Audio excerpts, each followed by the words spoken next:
XVIe siècle, il est né en 1840, dans la Sicile orientale.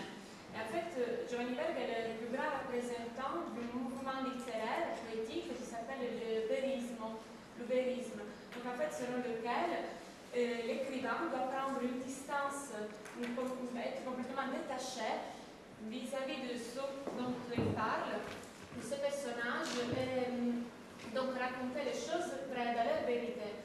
Si on veut, Giovanni Verga arrive à cette vision de l'œuvre, c'est aussi une conception de vie, après un chemin quand même littéraire et poétique.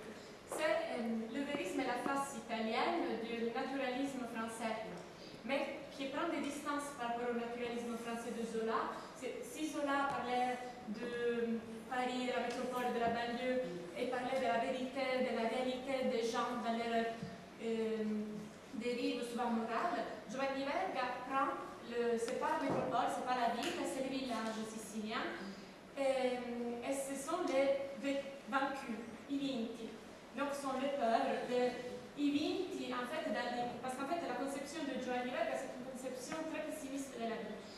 L'homme, l'être humain, fait partie des autres êtres de la nature, et il est, comment on dit, il est mené à vivre une vie selon une destinée impitoyable et féroce. Un homme ne peut pas changer sa condition humaine, il ne peut pas changer la condition sociale, politique. Donc quelqu'un qui naît pauvre restera pauvre, quelqu'un qui naît paysan restera un paysan, un pêcheur restera un pêcheur. Et il faut dire que son pessimisme, qui sera toujours de plus en plus noir, il est néanmoins conforté par des valeurs. Les valeurs dans l'héroïsme de l'homme, dans sa dignité et sa capacité de se résigner. Donc l'homme qui a la sagesse de ne pas vouloir changer sera sauvé. Et aussi le confort est dans les valeurs de la famille, la parole qu'on donne, la parole qui doit être maintenue, le sens de la dignité et de l'honneur. En fait, je souhaitais vous parler très brièvement de deux de ces œuvres majeures. En fait, c'est I Malavoglia e Il Mastro Don Gesualdo. I Malavoglia, dans les Malavoglia, nous trouvons le pessimisme un peu plus conforté de Giovanni Verga, et dans Mastro Don Gesualdo c'est un peu plus noir.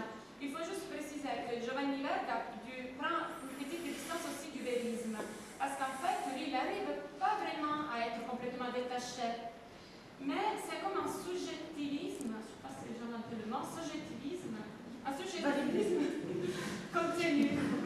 Donc en fait, il parle de ses émotions, mais très doucement. On comprend en fait ce qu'il pense. Il a une énorme compassion pour ses personnages, même si ce n'est pas ouvert. Il ne le dit pas ouvertement. Nel Malavoglia, nous avons une famille de pêcheurs, qui habite à Citrezza, un petit village, encore très mignon, c'est tout la Sicile orientale, près de Catane. Ce sont des pêcheurs, donc toute la famille tourne autour du travail et de la maison. Le travail, c'est le bateau qui s'appelle Providenza, et la maison est la casa del Nespolo. Voilà. Et donc, c'est une famille qui travaille. Mais malheureusement, pour essayer de gagner plus, donc il multiplie les sorties de pêche. Et un jour, il prend le risque, il y aura le naufrage. Donc, le bateau est abîmé, complètement détruit, il y a la misère, ils perdent tous leurs gains, ils perdent la marchandise. Il y a tous les membres de la famille. Il y en a qui cherchent de rentrer dans l'armée. Il y en a qui commencent à fréquenter de mauvaises compagnies.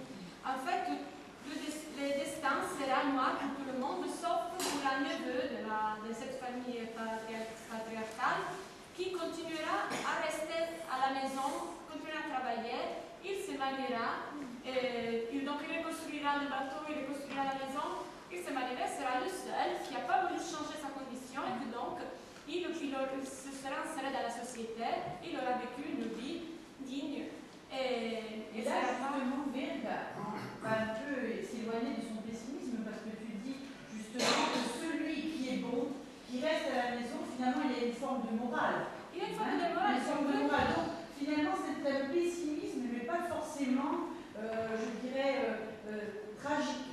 Non, il y a une histoire. Parce qu'il a quand même la confiance dans la dignité de l'homme, que s'il comprend que s'il s'attache ses valeurs qui est le travail, l'esprit de sacrifice, et alors il sera sauvé. La morale. Voilà, c'est ça.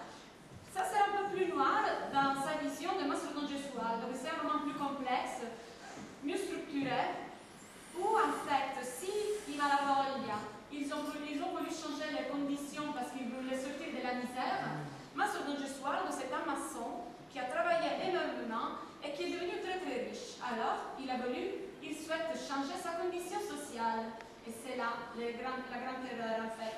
Il veut sortir de sa condition sociale et alors il épousera une noble. Une noble en réalité déchue. Voilà. Parce que donc c'est un mariage, lui pense pouvoir acquérir un titre, une position sociale. Pour cette famille, non, c'est juste histoire d'avoir de l'argent. En fait, la femme ne l'aimera jamais, elle est amoureuse d'un autre monsieur. Elle épouse Mastro Don Gesualdo en étant enceinte, Mastro Don Gesualdo l'ignore et il s'occupe de cette fille qui grandit et qui ne l'aime pas du tout. Mastro Don Gesualdo est très attaché à sa richesse et en même temps autour de lui, il a une vie très malheureuse parce qu'en fait, les siens, les paysans ou les maçons le rejetaient parce qu'il les a trahis. Pour les nobles, il sera toujours un maçon, donc il sera complètement seul. Entre-temps, la femme meurt de tuberculose. On est dans le 48, donc il y a le mouvement, et voilà, le risorgimento italien, l'unité italienne, et donc lui, il est obligé de quitter son village, sa grande maison, et sa fille, qui entre-temps s'est mariée, il sera obligé d'aller chez la fille. La fille le relègue dans une pièce, dans une chambre. Lui, il est malade de cancer, il sera seul, il observera sa fille en train de gâcher comme toutes les richesses du père, avec une vie dissolue et sans aucun respect. Et Mastro Don Gesualdo donc mourra dans la solitude et dans l'abandon total. Voilà, là, il n'y a même pas, parce qu'en fait, son grand tort, il a voulu sortir de sa condition de maçon, il a voulu faire une ascension sociale, et il n'est même pas conforté par la famille parce qu'il est complètement seul. Donc c'est une vision très noire, pessimiste de la vie. En fait, oui, c'est vrai qu'on peut penser... C'est vrai, le personnage de Mastro Don Gesualdo, c'est un peu la même personnalité du père Goriot. Mais c'est... Je te coupe, mais quand tu parles de Mastro Don Gesualdo, tu nous fais le portrait d'un personnage qui finalement est universel, quelqu'un qui veut accéder à des positions sociales plus élevées, qui finalement est rejeté des siens, qui finalement n'est pas accepté des autres, finalement un apatride, un peu... Voilà. Donc, c'est vrai que c'est un personnage très très important dans la littérature italienne, et tu nous en as bien fait le portrait, on t'en remercie. Merci. Voilà. On va passer la parole à